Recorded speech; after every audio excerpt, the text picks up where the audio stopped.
हे बच्चा पार्टी, कैसे हो आप सब? आई होप आप सब बहुत अच्छे हैं, मस्त हैं एंड सभी सेफ हैं। स्टार्ट कर दिया है आज के सेशन को। बहुत ही इंपॉर्टेंट सेशन है। आपको बताऊंगी इंपॉर्टेंट शॉर्ट क्वेश्चंस कौन से चैप्टर के जीव जनन कैसे करते हैं। आपकी डिमांड और भी बहुत ज्यादा है कि मैम नियंत्रण एवं समन्वय यानी कि कंट्रोल एंड कोऑर्डिनेशन के भी बताइए, इस चैप्टर के बताइए। डोंट वरी, सभी चैप्टर्स के बताऊंगी, टेंशन लेने की बात नहीं है। एकदम से सारी वीडियो, एकदम से सारी क्लासेस नहीं ले पाओगे, एक एक करके आपको हर चैप्टर के क्वेश्चंस की वीडियो, टॉपिक की वीडियो, वन शॉट मिल जाएगा। टेंशन क्यों लेना है बच्चा पार्टी, चल रहना है। ओके चलिए स्टार्ट करते हैं। एंड बहुत ही इंपॉर्टेंट क्लास है, जैसे कि आप सबको पता है कि शॉर्ट क्वेश्चन भी हमारे लिए बहुत ज्यादा इंपॉर्टेंट है। हमारे लिए ऑब्जेक्टिव, वेरी शॉर्ट लॉन्ग सभी इंपॉर्टेंट है एंड सभी की हमें क्या करनी है, प्रैक्टिस करनी है। अब कैसे प्रैक्टिस करनी है ना, ये सब चीज मैं आपको बताऊंगी। तो शुरू करते हैं यहाँ पे आपके फर्स्ट क्वेश्चन से। याद रखिएगा जितने भी आज हम क्वेश्चन करने वाले हैं ये शॉर्ट के लिए है, ठीक है। चलिए सबसे पहला यहाँ पे आ रखा है कि स्व परागण और पर परागण में आखिर अंतर क्या होता है। सबसे पहले बेटा हमें यही चीज जाननी होगी कि आखिर परागण क्या होता है। आप सोचो जिसको यही नहीं पता कि परागण क्या होता है यानी कि पॉलिनेशन होता क्या है, तो उसको स्व परागण और पर परागण में कैसे डिफरेंस पता लगेगा, है ना। चलिए तो यहीं पर बात करते हैं स्व परागण और पर परागण में अंतर। लेकिन उससे पहले एक बार परागण को भी रिवाइज करेंगे। बेटा परागण क्या होता है? परागण होता है क्या कि पराग कण का वर्तिकाग्र पर जाना। किसका? पराग कण का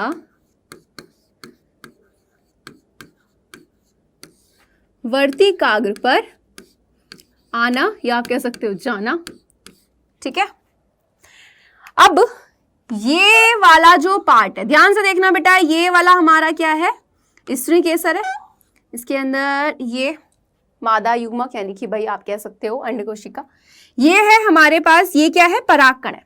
अब ये जो परागकण होता है जब ये यहां से इस यानी कि सबसे ऊपर वाला भाग हमारा वर्तिकाग्र होता है।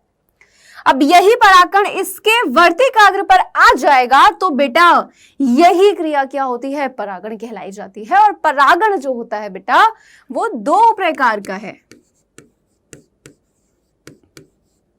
ठीक है। कौन कौन सा? एक आपका स्व परागण और एक होता है पर परागण। और इन्हीं में हम लोग को क्या जानने हैं बेटा, अंतर जानने हैं कि आखिर स्व परागण क्या है। देखो स्व परागण की अगर हम बात करें, सबसे पहले बात आती है कि कैसे पुष्पों में ये होगा, है ना।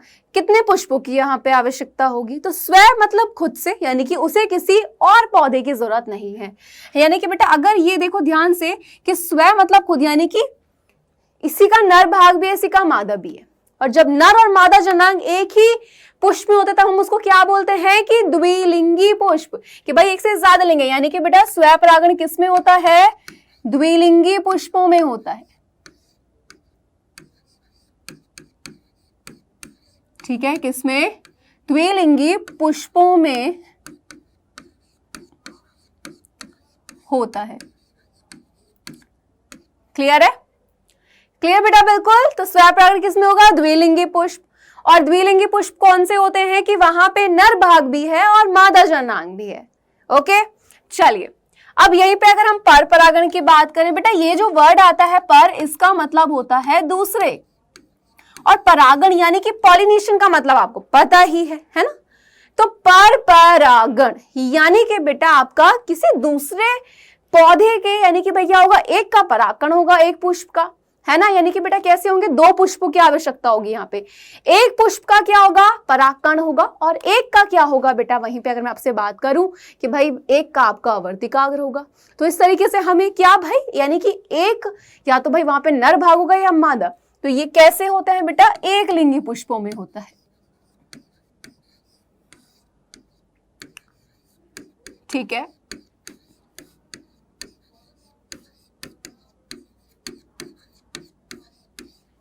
क्लियर है बच्चा? किसमें होता है, एक लिंगी पुष्प। और एक लिंगी पुष्प कौन से होते हैं कि भाई या तो वहां पे नर जनांग होगा या फिर वहां पे मादा। क्लियर? चलिए दूसरा बेटा अगर हम बात करें, और जो हमारा मेन पॉइंट है वो क्या होता है बेटा कि माध्यम की आवश्यकता नहीं होती। किसकी? माध्यम की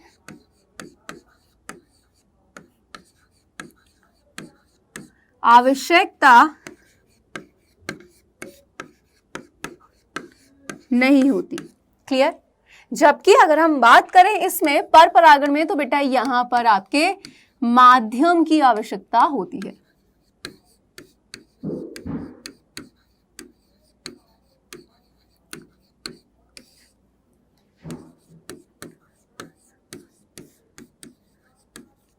अब मैं आपको एक पॉइंट बता दूं, आपके मन में सवाल होगा मैम माध्यम क्या होता है। और सबसे पहली चीज एक पॉइंट और जान लो कि जब ये एग्जाम में आपका शॉर्ट में आता है तो बेटा ये आपके 2 से 3 अंतर पूछे जाते हैं बस। और साथ ही साथ अगर ये लॉन्ग क्वेश्चन के साथ ये शॉर्ट में आता है, लेकिन कभी कभी वो क्या करते हैं कि लॉन्ग क्वेश्चन में कैसे डाल देते हैं, परागण क्या है, स्वयं परागण या पर परागण, ये सब चीजें वो पूछते रहते हैं और अंतर में पूछ लेते हैं, यानी कि शॉर्ट क्वेश्चन को लॉन्ग के साथ लगा देते हैं और वो एक पूरा लॉन्ग क्वेश्चन बन जाता है। ठीक है, तो यहीं पे बेटा अगर हम बात करें किसकी, आपके पर परागण की, हमने बोला भाई यहाँ पे स्वयं परागण में तो किसी माध्यम की आवश्यकता नहीं है और पर परागण में माध्यम की आवश्यकता है। याद कीजिए हमारा जो स्वयं परागण हो रहा था वो किसमें हो रहा है, द्विलिंगी पुष्पों में हो रहा है, यानी कि वहां पे हमें तो एक ही पुष्प की जरूरत है ना। अब ये बात कैसे कि एक घर है और घर में कमरे, क्या आपको एक कमरे से दूसरे कमरे में जाने के लिए क्या कोई ऑटो बाइक वगैरह बुक करनी होती है? नहीं बुक करनी होती है ना। वहीं पे अगर मैं आपसे बात करूं, आप अभी दिल्ली में और लखनऊ जाना है, क्या आप पैदल जा सकते हो? नहीं, आप या तो कार से जाओगे या कुछ ना कुछ, यानी कि बस ट्रेन कुछ भी, यानी कि कहने का मतलब आपने किसी न किसी के चीज से जाओगे। तो वैसे यहाँ पे एक पुष्प से दूसरे पुष्प तक परागकण, यानी कि परागकण को वर्तिकाग्र पर आने के लिए किसी न किसी माध्यम की जरूरत होती है। वो माध्यम क्या होता है बेटा? वो जल भी हो सकता है, ठीक है, वो माध्यम आपका वायु भी हो सकता है, वो माध्यम आपका कोई कीट भी हो सकता है। क्लियर है बच्चा? अच्छे से बिल्कुल क्लियर। तो ये था स्वयं परागण और पर परागण में अंतर। मैं पहले बता दूं, इसके टॉपिक वाइज वीडियो आपके YouTube पे डाउटनेट ऐप पे हैं, तो आप उनको देख सकते हो। क्लियर है? चलिए अब यहीं पे बात करेंगे नेक्स्ट वाले क्वेश्चन की। नेक्स्ट है पुष्प तथा पुष्प के भागों का सचित्र वर्णन, एंड मोस्ट इंपॉर्टेंट क्वेश्चन इस बार के लिए भी, और इसका डायग्राम बनाना हर बच्चे को आना चाहिए। जब वो बोल देते हैं कि सचित्र वर्णन करो, यानी कि कहने का क्या मतलब है कि डायग्राम के साथ एक्सप्लेन करो। ओके, चलिए सबसे पहले अगर हम यहाँ पे बात कर रहे हैं बेटा किसकी, पुष्प की, क्या आपको ये पता है पुष्प क्या होता है? हाँ जी मेरा बच्चा पार्टी, जल्दी बताओ, क्या आपको ये पता है बेटा पुष्प क्या होता है? पता है? हाँ या ना, जल्दी से डेफिनेशन पता है? चलिए जानते हैं। बेटा पुष्प को बोला जाता है क्या, इसकी डेफिनेशन होती है कि प्रोहो का रूपांतरण।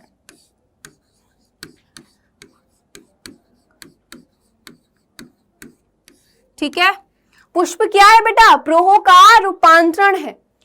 अब यहीं पर अगर मैं बात करूं, जैसे एक पौधा है, ये यहाँ पे ये जड़ें हैं, क्लियर, ये ऊपर वाला भाग है। अब हम देखें, वैसे तो पौधे के एक जो पौधा होता है उसके बहुत सारे भाग होते हैं।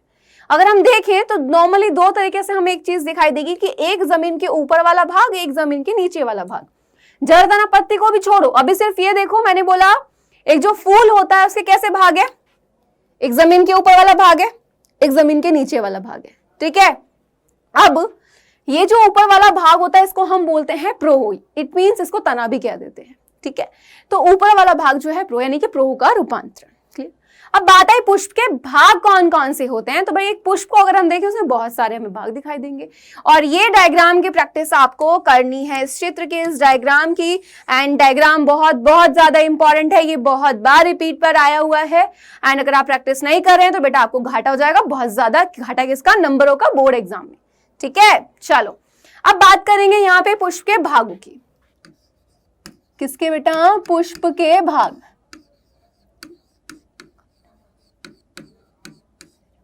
बेटा बहुत ही सिंपल तरीके से तुम्हें पूरा टॉपिक क्लियर कर दूंगी, बहुत सिंपल तरीके से। ठीक है, चलिए तो यहीं पे अगर हम देखें, पुष्प जो होता है बेटा, पुष्प के होते हैं आपके 4 भाग। ठीक है, कितने भाग? 4 भाग। कौन कौन से अगर हम बात करें बेटा, नंबर 1 होता है आपका बाह्य दल, बहुत ध्यान से देखिएगा। सेकंड नंबर बेटा आपका होता है दलपुंज। नंबर 3 होता है आपका पुमंग, एंड नंबर 4 आपका हो जाता है जायांग। ठीक है, ये 4 भाग है। जिसमें आपको क्या याद रखना है कि बाह्य दल और जो दलपुंज होते हैं बेटा ये पुष्प में सहायक अंग के रूप में कार्य करते हैं। ठीक है, किसमें?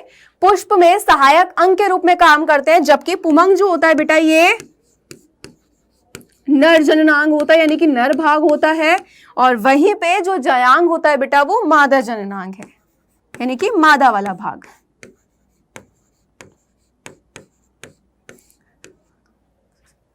क्लियर है? अब ये चार भाग हैं, चारों को एक करके पढ़ेंगे, जिसमें सबसे पहले हम पढ़ेंगे बाह्य दल। बेटा सबसे बाहरी भाग होता है, ठीक है, क्या है? सबसे बाहरी भाग आपका क्या कहलाया जाता है? बाह्य दल कहलाया जाता है। एक पुष्प होता है बेटा इस तरीके से, सबसे नीचे से उसकी संरचना होती है, और फिर ग्रीन कलर से इस तरीके से ये कुछ इस तरीके से संरचना उसकी फैली होती है। इसको ग्रीन से ही बना लेते हैं, इस तरीके से आपने देखा होगा सभी फूलों में, है ना? तो एक जो फूल होता है बेटा जिसके ऊपर फूल के पुष्प के सारे भाग होते हैं, ठीक है, ये यानी कि ये वाला पार्ट जो आप देख रहे हैं, जो फूला हुआ हिस्सा है ये निचले भाग का, ये हमारा होता है पुष्पासन। यानी कि आसन का मतलब क्या होता है? बैठना। पुष्पासन का मतलब क्या है कि पुष्प के जितने भी भाग हैं वो सारे के सारे इसके ऊपर, यानी कि पुष्प उसके ऊपर है, और ये जो ग्रीन कलर है ये होता है हमारा बाह्य दल। ठीक है, अब ध्यान से देखेंगे इस डायग्राम में, ये ग्रीन कलर की पत्ती दिख रही है साइड में, पत्ती नहीं है ये बाह्य दल है। ये जो ग्रीन कलर के आपको किनारों पे दिख रहे हैं ये आपका बाह्य दल होता है। नेक्स्ट आता है दलपुंज, और एक पॉइंट याद रखना, जैसे कि मैं बता चुकी हूँ बाह्य दल सहायक अंग के रूप में काम करता है और दलपुंज भी, तो ये भी सहायक अंग के रूप में काम करेगा।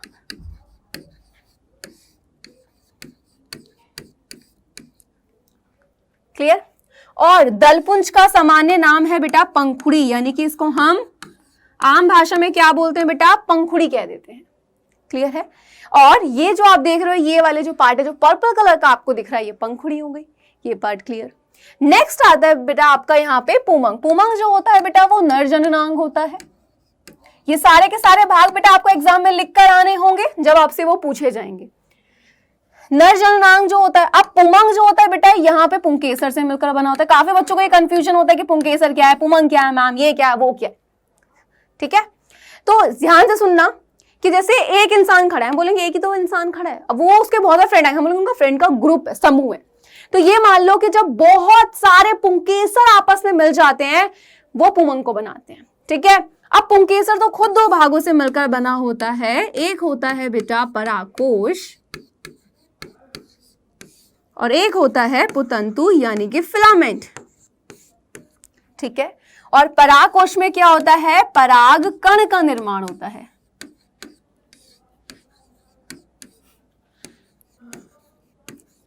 ठीक है, किसका? परागकण का निर्माण होता है। क्लियर? तो देखो ध्यान से, पुंकेसर किससे मिलकर बना था? परागकोश से और पुतंतु से। तो पुंकेसर बहुत सारे मिले, किसको बना दिया? पुमंग को। यानी कि पुमंग किससे मिलकर बना? पुंकेसर। और पुंकेसर खुद दो भागों से मिलकर बना है, जो कि है ये। इसकी संरचना जो होती है बेटा वो कुछ इस तरीके से होती है। ये ऊपर वाला पार्ट जो है ये परागकोश, और ये लंबा सा जो भाग दिख रहा है ये पुतंतु होता है। ठीक है, अब ध्यान से डायग्राम पे देखेंगे, ये ध्यान से देखो, ये ग्रीन वाला पार्ट दिख रहा है बेटा, ये ग्रीन वाला ये आपका फिलामेंट है यानी कि तंतु। ये ऊपर वाला पार्ट दिख रहा है एंथर यानी कि परागकोश। मैंने क्या बोला? इस परागकोश में कौन बनता है? परागकण। ये रे पॉलन ग्रेन, परागकण इस तरीके से। ठीक है, आगे आ जाओ। नेक्स्ट आता है बेटा जायांग। जायांग क्या है आपका? मादा जननांग।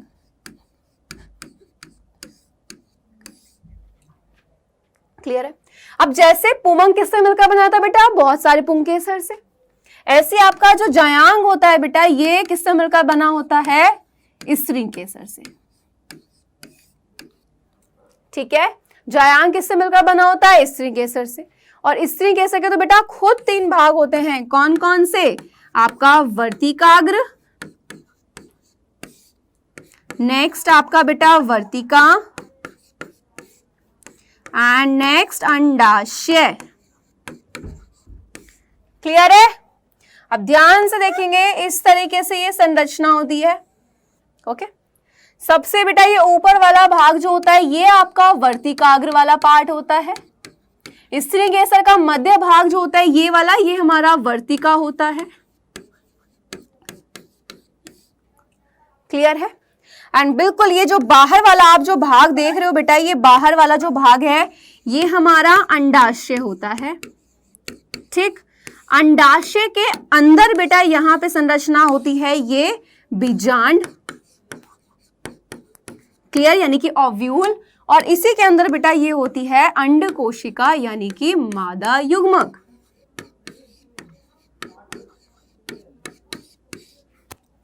क्लियर है? क्लियर है बेटा? चलो अब ये चीज हुई, अब इसका भी एक बार डायग्राम देख ले। कुछ इस तरीके से होता है, सबसे ऊपर वाला वर्तिकाग्र, देन आपका वर्तिका, अंडाशय, बीजांड और अंडाणु यानी कि अंड कोशिका जो कि मादा युग्मक है। क्लियर है इतना क्वेश्चन अच्छे से? तो अगर पूछा जाएगा पुष्प और पुष्प के भाग तो ये सब आपको लिखकर आने होंगे। जल्दी से बताओ, क्लियर सारी चीजें? चलिए अब नेक्स्ट पर आ जाइए। हाँ जी, एक बार इसको देख लो, यहाँ पे नर वाला भाग भी आपको दिखाया हुआ, ये रहा आपका मादा वाला भाग। ठीक है, चलिए नेक्स्ट क्वेश्चन है आपका क्या कि लैंगिक और अलैंगिक जनन में अंतर। सबसे पहले जानेंगे जनन क्या होता है। बेटा जनन क्या होता है? जनन भाई यानी कि रिप्रोडक्शन क्या है कि अपनी संख्या में वृद्धि करना, है ना। ये हम कह सकते हैं कि भाई वह प्रक्रिया जिसके द्वारा जीव क्या कर रहे हैं, जीव अपनी संख्या में वृद्धि कर रहे हैं, है ना। या फिर हम कह सकते हैं कि भाई वो प्रक्रिया जिसके द्वारा जीव जो होता है अपने जैसे समान संतति की उत्पत्ति कर देता है। अब संतति क्या होता है बेटा? जो जन्म लेता है। ठीक है, संतति क्या है?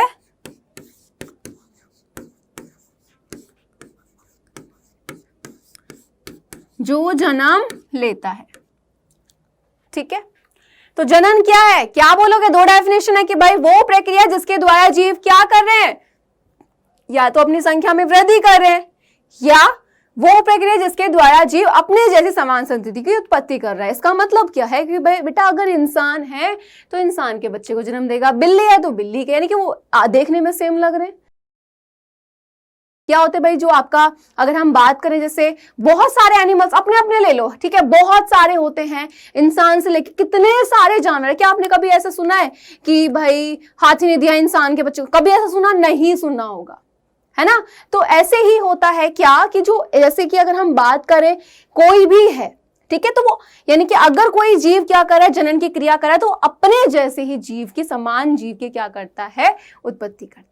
ठीक है, ये कहने का मतलब है। और जो लाइन हम बोल रहे हैं कि अपने जैसे क्या करना बेटा, समान संतति की उत्पत्ति कर देना, यानी कि अगर इंसान है तो इंसान के बच्चे को ही जन्म देगा, ये पॉइंट। ठीक है, चलिए आगे आ जाएं। अब इनमें अंतर जान लें, क्योंकि बेटा जनन जो होता है वो दो प्रकार से होता है। कौन कौन सा? एक होता है लैंगिक, एक होता है अलैंगिक। तो यहीं पे इनमें हम जानेंगे अंतर। बेटा लैंगिक जनन वो जनन होता है यानी कि दो जीव की यहां पे क्या होती है, आवश्यकता होती है।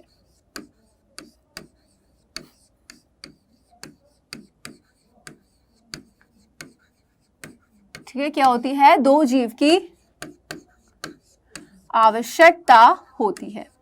जबकि अगर हम बात करें बेटा अलैंगिक की, तो यहां पे केवल एक जीव ही क्या करता है, जनन की क्रिया में भाग लेता है।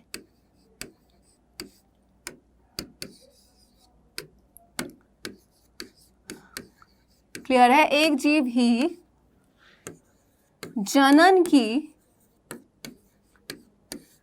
क्रिया में भाग लेता है। ठीक है, यहां पे दो जीव कौन से होते हैं बेटा? एक होता है उसमें नर, एक होता है मादा।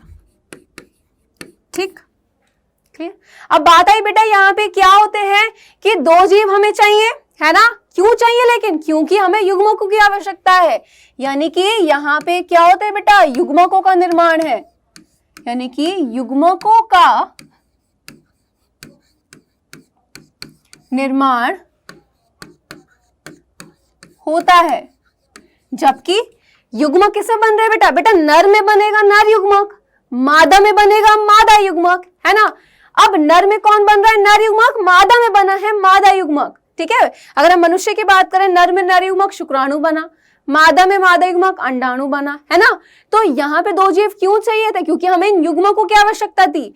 यहाँ पे तो एक ही जीव जन की क्रिया में भाग ले रहा है जो कि मात्र कोशिका है, ठीक। तो यहाँ पे युग्मकों का निर्माण होगा।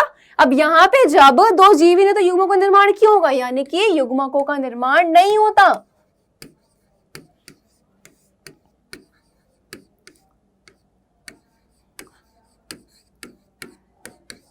ठीक है, युग्मकों का निर्माण नहीं होता। ओके, अब युग्मक बने हैं तो बेटा क्या होगा? वहां पे निषेचन भी तो होगा। क्यों? क्योंकि लैंगिक जनन में क्या होता है बेटा? निषेचन की क्रिया होती है ना। और नर और मादा युग्मक का मिलना क्या कहलाया जाता है? निषेचन होता है। तो नेक्स्ट पॉइंट हम वो लिख देंगे क्या? कि निषेचन होता है, यानी कि निषेचन की क्रिया होती है। अब सोचो वहां पे तो युग्मक ही नहीं बने बेटा, तो वहां पे निषेचन कैसे होगा? यानी कि निषेचन नहीं होता।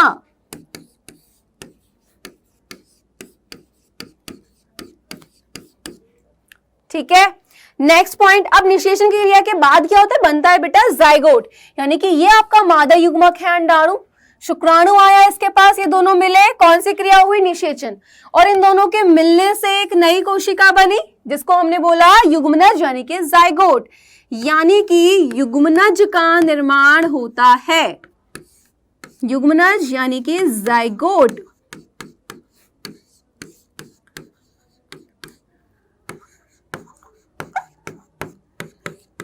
का निर्माण होता है।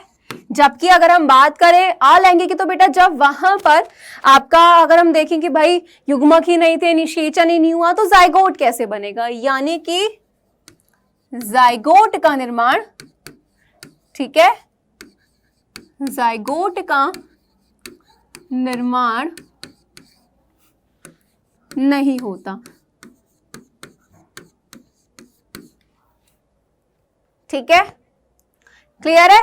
चलिए, कितने पॉइंट हो गए भाई आपका? 1 2 3 4 पॉइंट हो गए। अलैंगिक और लैंगिक जनन में कम से कम बेटा आपको 5 अंतर पता होने चाहिए, है ना। या तो वो पूछेगा आपसे 2 अंतर या वो सीधा पूछेगा 5 अंतर।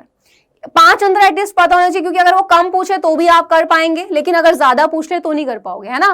5 से ज्यादा वो पूछेंगे भी नहीं। तो मैं यही बोल रही हूँ 5 अंतर आपको एटलीस्ट करने ही करने हैं, ताकि अगर 2 आ जाए तो आप लिख पाओ, है ना। और कम याद नहीं करोगे, पता चला कम याद करें और ज्यादा आ गए। 5 अंतर एटलीस्ट करने हैं बेटा यार, ठीक है। नेक्स्ट पॉइंट क्या बन जाता है बेटा? यहाँ पे जो संतान जो बेटा जन्म लेती है, ठीक है, उसमें क्या होते हैं? उसमें माता और पिता, ठीक है, माता पिता जो होते हैं उन दोनों के गुण होते हैं। जबकि अलैंगिक जनन में इस कोशिका ने, ये जो मात्र कोशिका इसने जन्म दिया,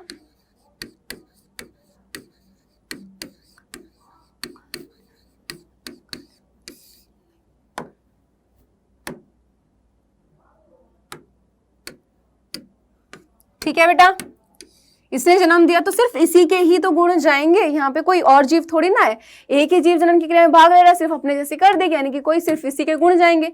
जबकि यहाँ पे नर और मादा दोनों जीव थे, तो जो नर और मादा उन दोनों की गुण संतति में जाएंगे। सिंपल, आगे आ जाइए। यहाँ पे क्या होता है बेटा? लैंगिक जनन में विभिन्नता अधिक आती है, ये इंपॉर्टेंट पॉइंट है,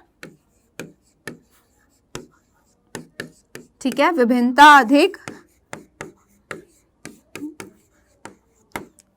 जबकि यहां पे क्या आती है बेटा? कम आती है विभिन्नता। ठीक है, विभिन्नता क्या होता है? आप देखोगे जो एक बच्चा जो होता है, क्या वो बिल्कुल अपनी मम्मी की तरह? नहीं। क्या पापा की तरह? नहीं।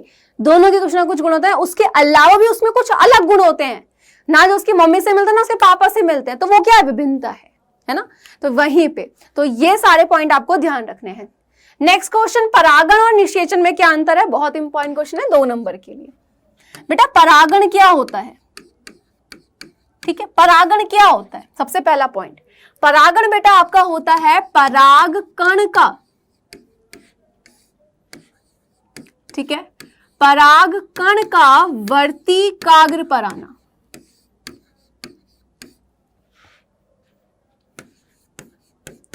ठीक, कि भाई यहाँ पे क्या हुआ कि ये परागकण था और ये इस वर्तिकाग्र पर आ गया, यानी कि परागकण का वर्तिकाग्र पर आना क्या हुआ, परागण हुआ।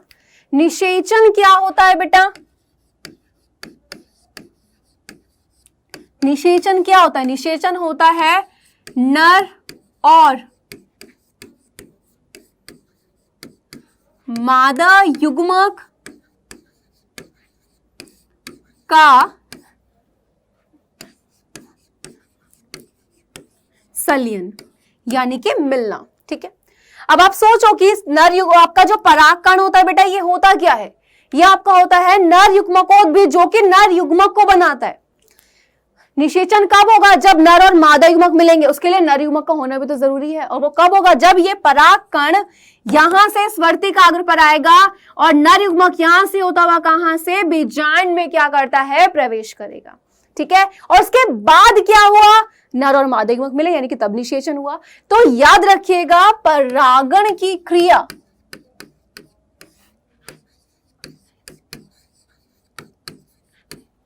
ठीक है, परागण की क्रिया निषेचन की क्रिया से पहले होती है, निषेचन की क्रिया से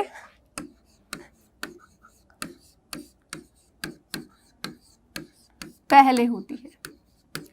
ओके है, बहुत अच्छे से क्लियर है। चलिए, अब परागण भी आपको पता है और निषेचन भी, ठीक, बिल्कुल अच्छे से। आ जाओ नेक्स्ट पे। नेक्स्ट है युग्मनज या जाइगोट किसे कहते हैं। चलो अब सोचो कि बेटा ये क्या है, अंडाणु। ठीक है, यानी कि मादा युग्मक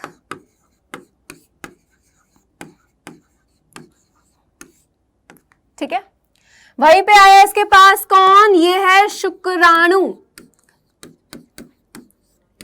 और ये कौन है, नर युग्मक। क्लियर, क्या पूछा है, जाइगोट पूछा है। अभी ये अलग था, ये अलग था। ठीक है, नर और मादा युग्मक आपस में मिले, क्या हुआ बेटा, नर युग्मक प्लस मादा युग्मक, ये क्या हुआ बेटा, आपस में मिले, यानी कि अंडाणु मादा युग्मक और शुक्राणु नर युग्मक दोनों आपस में मिले। बेटा कौन सी क्रिया हुई, निषेचन की क्रिया हुई। ठीक है, क्या हुई, निषेचन। और जाइगोट कब बनता है, निषेचन की क्रिया के बाद, यानी कि जाइगोट क्या है बेटा, जाइगोट या जिसको हम युग्मनज भी कहते हैं।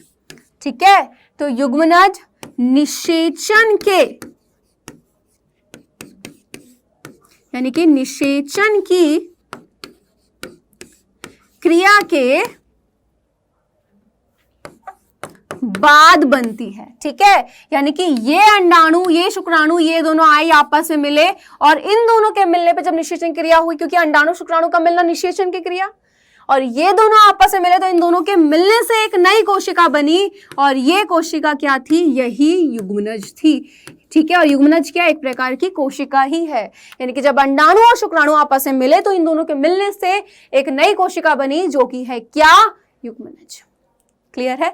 और युग्मनज कैसा होता है बेटा, याद रखिएगा युग्मनज जो होता है वो द्विगुणित होता है, यानी कि 2n। ये आपका क्वेश्चन पूछा जाता है बोर्ड एग्जाम में। क्यों, क्योंकि अंडाणु n है, अगुणित है, शुक्राणु n है, अगुणित है। जब तक ये दोनों अलग अलग होते हैं ये अगुणित अवस्था में होते हैं, लेकिन जब दोनों मिल गए, दोनों के मिलने से एक नई कोशिका बनी, तो क्या हो गया, युग्मनज बना। और युग्मनज कैसा होता है, द्विगुणित बेटा, यानी कि आपका 2n। क्लियर, अच्छे से क्लियर है। चलिए अब आगे आ जाइए। नेक्स्ट है नर तथा मादा युग्मक में अंतर स्पष्ट करना है।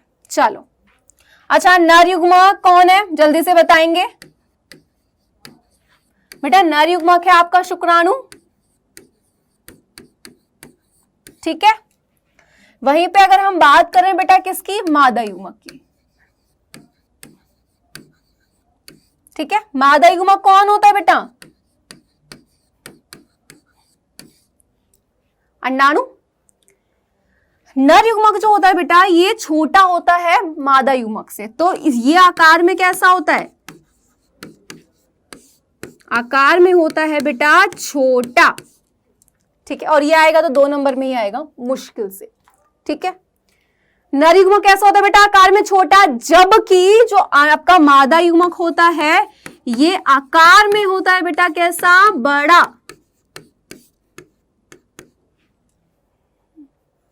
क्लियर है? आगे आ जाइए नेक्स्ट।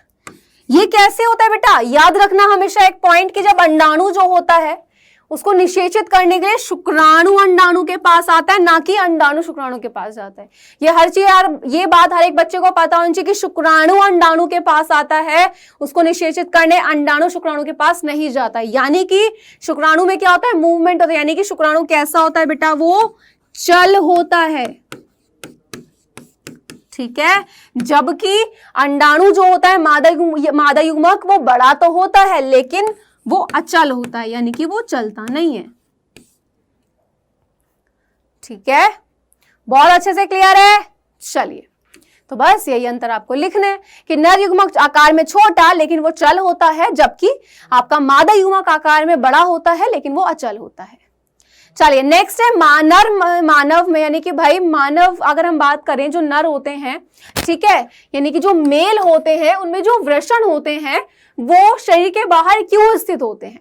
तो बेटा जो आपके अगर हम बात करें, जो वृषण जो होते हैं, ठीक है, ये क्या है? जहां पे शुक्राणु बनते हैं। ठीक है, तो नर में वृषण शरीर के बाहर क्यों स्थित होते हैं? क्योंकि बेटा शुक्राणु के उत्पादन के लिए, किसके लिए? शुक्राणु के उत्पादन के लिए, ठीक है, शरीर के ताप से कम ताप की आवश्यकता होती है। बस इतना सा आंसर है। ठीक है, तो नर में वृषण शरीर के बाहर क्यों स्थित होते हैं? क्योंकि बेटा शुक्राणु के उत्पादन के लिए शरीर के ताप से कम ताप की आवश्यकता होती है, इसीलिए। सिंपल है ना, बहुत सिंपल। आगे आओ जल्दी से। नेक्स्ट, हाइड्रा में अलैंगिक जनन की विधि का नाम। जनन बेटा 2 तरीके से था, लैंगिक और अलैंगिक, है ना।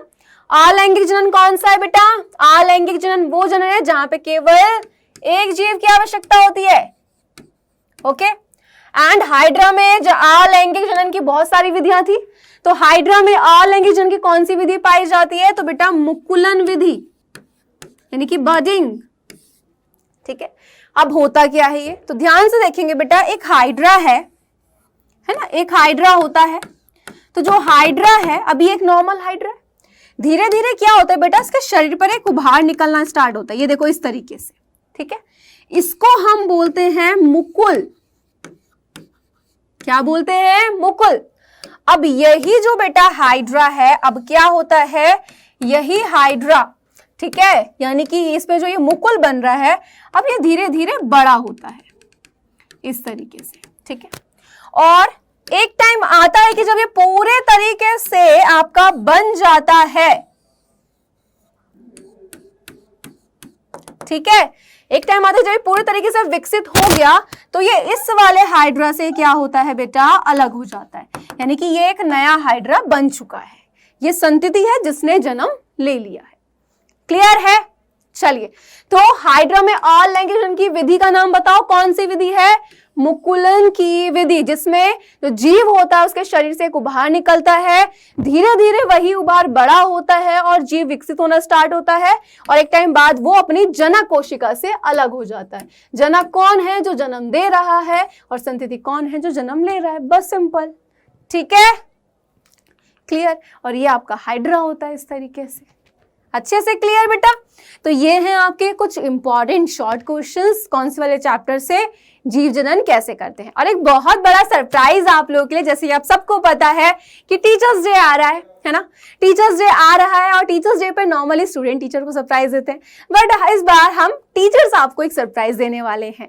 ठीक है, वो सरप्राइज क्या होने वाला है उसको जानने के लिए आपको आना होगा कब? 5 सितंबर को शाम को 6 बजे। एंड इस सेशन को बिल्कुल भी आप लोगों को मिस नहीं करना है। बहुत ही इंपॉर्टेंट एक सरप्राइज है आप लोगों के लिए, जो आपको उसी दिन पता लगेगा।